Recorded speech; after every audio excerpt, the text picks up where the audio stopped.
လူတယောက်ဟာပေါင်ရှိတာရှိတဲ့ကြောက်တုံးကြီးတစ်တုံးကိုရေတွင်းထဲပစ်ချလိုက်တယ်ဗျ။သူကရေပတ်လိုက်ရင်သူ့စပင်တွေဆို့ရွှဲသွားပြီးတန့်ရှင်းသွားမယ်လို့မျှော်လင့်နေတာ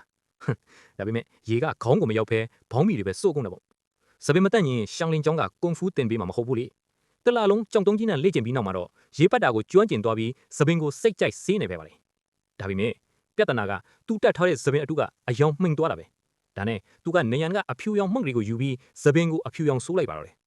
နောက်တစ်နေ့မှာဆရာတော်စီတွားပြီးကျွန်တော်စပင်တန့်ရှင်းပါလေလို့ပြောလိုက်ပြီးမြဲဆရာတော်ကတစ်ချက်ချီတာနဲ့ဒါစပင်အတုဆိုတာသိလိုက်တာပေါ့ဆရာတော်ကဆွဲချွတ်ဖို့လက်လိုက်တော့သူကထိတ်လန့်ပြီးနောက်ပြန်လဲကျသွားတယ်ဒါပေမဲ့တလားလုံးကြောက်တုံးကြီးမားဟဲတဲ့အရှိန်ကြောင့်သူကအံ့ဩစရာကောင်းလောက်အောင်မြန်မြန်ဆန်ဆန်ပြန်ရက်နိုင်ခဲ့ပါတယ်ဆရာတော်ကသူ့ကိုမြေပြင်ပေါ်ဆွဲလဲပြီးစပင်အတုကိုခွာပစ်လိုက်ပြီးမြဲနောက်ဆုံးအခွင့်အရေးတစ်ခုပေးလိုက်ပါတယ်ဝါးပင်တွေနဲ့ကျောင်းတော်ရဲ့အမိုးကိုပြင်နိုင်ရင်တိုင်းတင်ပေးမယ်ဆိုပြီးတော့ပေါ့သူကမစင်းလာပဲသဘောတူလိုက်ပြီးအမိုးဖြင်တဲ့အလုပ်ထဲခေါင်းနှစ်လို့တော့တာပါပဲအမိုးဖြင်တွေနဲ့အောက်မှာဝါးကွင်းတွေနဲ့လေ့ကျင့်နေတဲ့တပည့်တွေကိုချောင်းကြည့်ပြီးအမူအရာတွေကိုခိုးပြီးလိုက်မဲ့နေကြတာဝါးပင်တွေကသူ့လက်မောင်းတွေကိုရှာဆုပ်ကုန်ပေမဲ့သူလုံးဝမနာခဲ့ဘူးညာဘက်လူတွေအိတ်ချိန်မှလည်းသူကတိတ်တိတ်ဆိတ်ဆိတ်တိုင်းကျင်နေကြတာပါ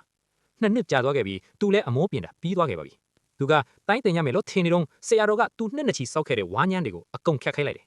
သူကဒေါသကြီးနဲ့ဆရာတော်ကိုတွားတိုက်ခဲ့ပေမဲ့တပည့်တွေဝိုင်းဖမ်းလိုက်ရပြီးကျောင်းတော်ကနေအနှင်ထုတ်ခံလိုက်ရတယ်တကယ်တော့ဆရာတော်ကသူ့ကိုအမိုးပြင်ခိုင်းတာကတိုင်းပညာကိုတိတ်တိတ်ဆိတ်ဆိတ်ခိုးတင်ယူဖို့အခွင့်အရေးပေးခဲ့တာပါဒါပေမဲ့ဒေါသကြီးရဲ့သူ့စိတ်ကြောင့်ဒီနက်နဲတဲ့ရည်ရွယ်ချက်ကိုသူဘယ်တော့မှမနားလေခဲ့ပါဘူးတင်ရောတဲ့အတွက်တခုခုတန်ဖိုးရှိတာလုပ်ပေးခဲ့တဲ့လူကိုအထင်လွဲခဲ့ဘူးလားနောက်ထပ်စိတ်လှုပ်ရှားစရာဗီဒီယိုတွေအတွက်ကျွန်တော်တို့ကို follow လုပ်ထားကြအောင်နော်